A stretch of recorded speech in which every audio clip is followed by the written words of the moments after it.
नमस्कार। आइए सुनते हैं जैनेंद्र कुमार जी की लिखी कहानी अपना अपना भाग्य।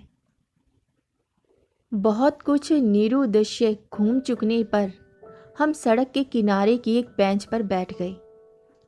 नैनीताल की संध्या धीरे धीरे उतर रही थी।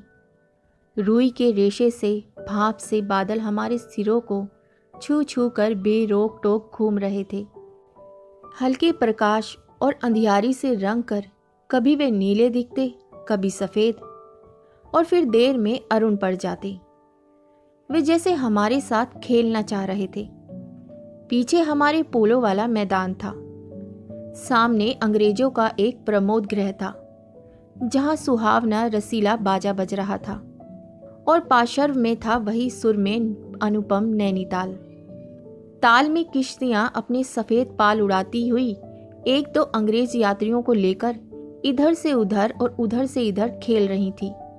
कहीं कुछ अंग्रेज एक एक देवी सामने प्रतिस्थापित कर अपनी सुई सी शक्ल की डोंगियों को मानो शर्त बांधकर सरपट दौड़ा रहे थे।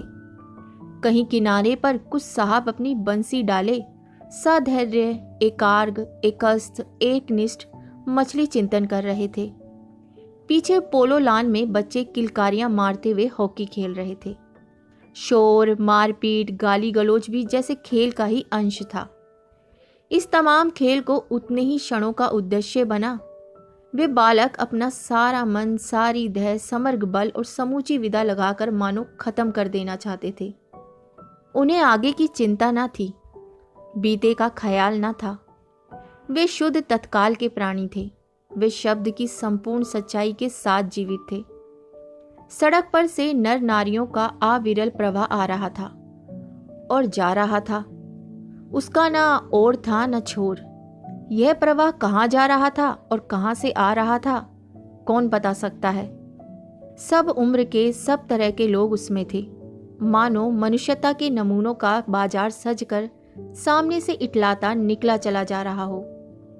अधिकार गर्व में तने अंग्रेज उसमें थे, और चिथड़ों से सजे घोड़ों की बाग थामे वे पहाड़ी उसमें थे, जिन्होंने अपनी प्रतिष्ठा और सम्मान को कुचल कर शून्य बना लिया है, और जो बड़ी तत्परता से दुम हिलाना सीख गए हैं। भागते, खेलते, हंसते, शरारतें करते लाल लाल अंग्रेज के बच्चे थे, और पीली पीली आंखें फाड़े पिता की उंगली पकड़कर चलते हुए अपने हिंदुस्तानी नौनिहाल भी थे। अंग्रेज पिता थे जो अपने बच्चों के साथ भाग रहे थे, हंस रहे थे और खेल रहे थे। उधर भारतीय पितृदेव भी थे जो बुजुर्गों को अपने चारों तरफ लपेटे धन संपदा के लक्षणों का प्रदर्शन करते हुए चल रहे थे। अंग्रेज रमणियां थी जो धीरे धीरे नहीं चलती थीं, तेज चलती थीं। उन्हें ना चलने में थकावट आती थी, ना हंसने में मौत आती थी।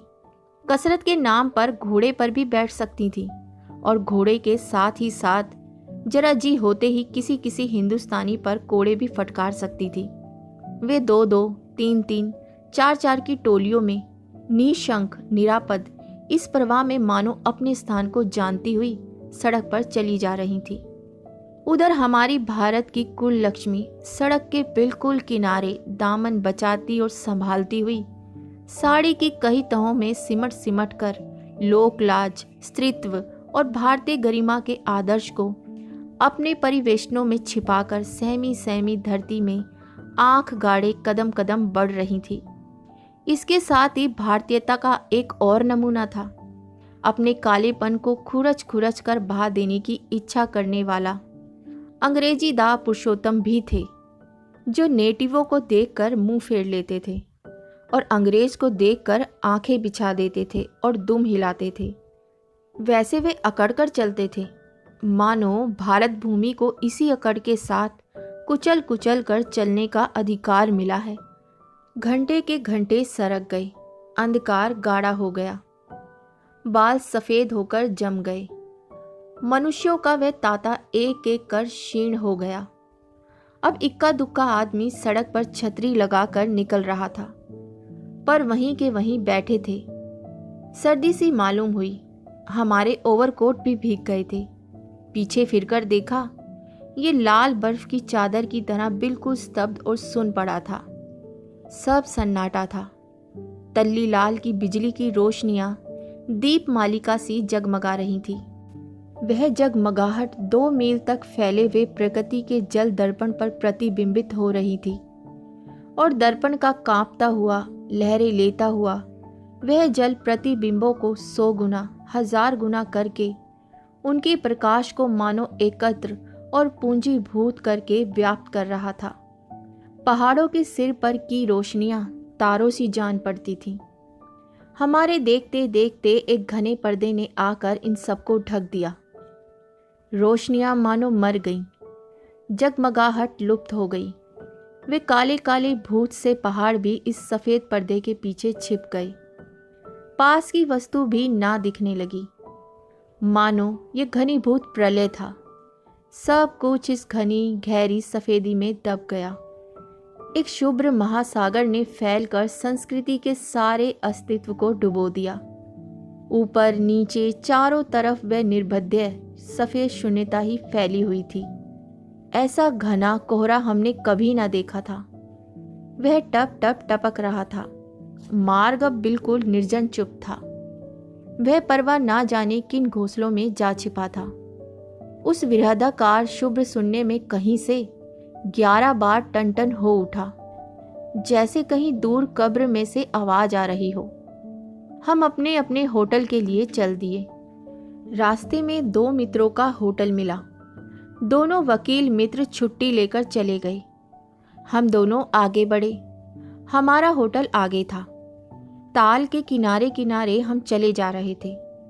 हमारे ओवरकोट तर हो गए थे। बारिश नहीं मालूम होती थी, पर वहां तो ऊपर नीचे हवा से कण कण में बारिश थी। सर्दी इतनी थी कि सोचा कोट पर एक कंबल और होता तो अच्छा होता। रास्ते में ताल के बिल्कुल किनारे पर बेंच पड़ी थी। मैं जी में बेचैन हो रहा था। झटपट होटल पहुंचकर इन भीगे कपड़ों से छुट्टी पा गरम बिस्तर में छिपकर सोना चाहता था, पर साथ के मित्रों की सनक कब उठेगी, कब थमेगी, इसका पता ना था। और वह कैसी क्या होगी, इसका भी कुछ अंदाजा ना था। उन्होंने कहा, आओ जरा यहाँ बैठे। हम उस कोहरे में रात के ठीक 1 बजे तालाब के किनारे उस भीगी बर्फ सी ठंडी हो रही लोहे की बेंच पर बैठ गए। 5, 10, 15 मिनट हो गए। मित्र के उठने का इरादा ना मालूम हुआ। मैंने खिसियाकर कहा, चलिए भी, अरे जरा बैठो भी। हाथ पकड़कर जरा बैठने के लिए जब इस जोर से बैठा लिया गया तो और चारा ना रहा। लाचार बैठे रहना पड़ा। सनक से छुटकारा आसान ना था, और यह जरा बैठना जरा ना था, बहुत था। चुपचाप बैठे तंग हो रहा था, कुट रहा था कि मित्र अचानक बोले, देखो वह क्या है। मैंने देखा। कोहरे की सफ़ेदी में कुछ ही हाथ दूर से काली सी सूरत हमारी तरफ बढ़ी आ रही थी। मैंने कहा, होगा कोई। 30 गज की दूरी से दिख पड़ा एक लड़का सिर के बड़े बड़े बालों को खुजलाता चला आ रहा है। नंगे पैर है, नंगा सिर, एक मैली सी कमीज लटकाए है। पैर उसके ना जाने कहाँ पड़ रहे हैं और वह ना जाने कहाँ जा रहा है, कहाँ जाना चाहता है। उसके कदमों में जैसे कोई ना अगला है, न पिछला, न दायां है, न बायां। पास ही चुंगी की लालटेन के छोटे से प्रकाश वृत्त में देखा, कोई 10 बरस का होगा, गोरे रंग का, पर मैल से काला पड़ गया है। आंखें अच्छी बड़ी पर रूखी हैं। माथा जैसे अभी से झुर्रियां खा गया है। वह हमें ना देख पाया। वह जैसे कुछ भी नहीं देख रहा था, न नीचे की धरती, न ऊपर चारों तरफ फैला हुआ कोहरा, न सामने का तालाब और न बाकी दुनिया। वह बस अपने विकट वर्तमान को देख रहा था। मित्र ने आवाज दी, ए! उसने जैसे जागकर देखा और पास आ गया। तू कहाँ जा रहा है? उसने अपनी सूनी आंखें फाड़ दी। दुनिया सो गई, तू ही क्यों घूम रहा है? बालक मौन मुख, फिर भी बोलता हुआ चेहरा लेकर खड़ा रहा। कहाँ सोएगा? यहीं कहीं। कल कहाँ सोया था? दुकान पर। आज वहां क्यों नहीं? नौकरी से हटा दिया। क्या नौकरी थी? सब काम, 1 रुपया और झूठा खाना। फिर नौकरी करेगा? हाँ। बाहर चलेगा? हाँ। आज क्या खाना खाया? कुछ नहीं। अब खाना मिलेगा? नहीं मिलेगा। यूं ही सो जाएगा? हाँ। कहाँ? यहीं कहीं, इन्हीं कपड़ों में। बालक फिर आंखों से बोलकर मुंह खड़ा रहा। आंखें मानो बोलती थीं। यह भी कैसा मूर्ख प्रश्न। माँ बाप हैं? हैं। कहाँ है? 15 कोस दूर गांव में। तू भाग आया? हाँ। क्यों? मेरे कई छोटे भाई बहन हैं, सो भाग आया। वहाँ काम नहीं, रोटी नहीं। बाप भूखा रहता था और मारता था। माँ भूखी रहती थी और रोती थी, सो भाग आया। एक साथी और था उसी गांव का, मुझसे बड़ा था। दोनों साथ यहाँ आए। वे अब नहीं है। कहाँ गया? मर गया। मर गया? हाँ, साहब ने मारा, मर गया। अच्छा, मेरे साथ चल। वह साथ चल दिया। लौटकर हम वकील दोस्तों के होटल में पहुंचे। वकील साहब। वकील लोग होटल के ऊपर के कमरे में से उतर कर आए। कश्मीरी 2 शाला लपेटे थे, मोजे चढ़े, पैरों में चप्पल थी। स्वर में हल्की सी झुंझलाहट थी, कुछ लापरवाही थी। फिर आप कहिए। आपको नौकर की जरूरत थी ना? देखिए, ये लड़का है। कहाँ से ले आए? इसे आप जानते हैं?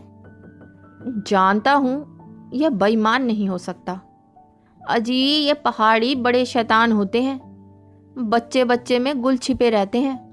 आप भी क्या अजीब हैं, उठा लाए कहीं से। लो जी, ये नौकर लो। मानिए तो ये लड़का अच्छा निकलेगा। आप भी जी बस खूब हैं। ऐरे गहरे को नौकर बना लिया जाए, अगले दिन वे न जाने क्या क्या लेकर चंपत हो जाए। आप मानते ही नहीं, मैं क्या करूं? माने क्या खाक, आप भी जी अच्छा मजाक करते हैं। अच्छा, अब हम सोने जाते हैं। और वे 4 रुपए रोज के किराए वाले कमरे में सजी मसहरी पर सोने झटपट चले गए। वकील साहब के चले जाने पर होटल के बाहर आकर मित्र ने अपनी जेब में हाथ डालकर कुछ टटोला, पर झट कुछ निराश भाव से हाथ बाहर कर मेरी ओर देखने लगे। क्या है? इसे खाने के लिए कुछ देना चाहता था। अंग्रेजी में मित्र ने कहा, मगर 10-10 के नोट हैं। नोट ही शायद मेरे पास हैं। देखें। सचमुच मेरे पॉकेट में भी नोट ही थे। हम फिर अंग्रेजी में बोलने लगे। लड़के के दांत बीच बीच में कटकटा उठते थे। कड़ाके की सर्दी थी। मित्र ने पूछा, तब? मैंने कहा, 10 का नोट ही दे दो। सक पकाकर मित्र मेरा मुंह देखने लगे। अरे यार, बजट बिगड़ जाएगा। हृदय में जितनी दया है, पास में उतने पैसे तो नहीं हैं। तो जाने दो, ये दया ही इस जमाने में बहुत है, मैंने कहा। मित्र चुप रहे, जैसे कुछ सोचते रहे। फिर लड़के से बोले, अब आज तो कुछ नहीं हो सकता, कल मिलना। वह होटल डी पब जानता है? वहीं कल 10 बजे मिलेगा। हाँ, कुछ काम देंगे हुजूर। हाँ हाँ, ढूंढ दूंगा। तो जाऊं? हाँ। ठंडी सांस खींचकर मित्र ने कहा, कहाँ सोएगा? यहीं कहीं बेंच पर, पेड़ के नीचे, किसी दुकान की भट्टी में। बालक फिर उसी प्रेत गति से एक ओर बढ़ा और कोहरे में मिल गया। हम भी होटल की ओर बढ़े। हवा तीखी थी, हमारे कोटों को पार कर बदन में तीर सी लगती थी। सिकुड़ते हुए मित्र ने कहा, भयानक शीत है।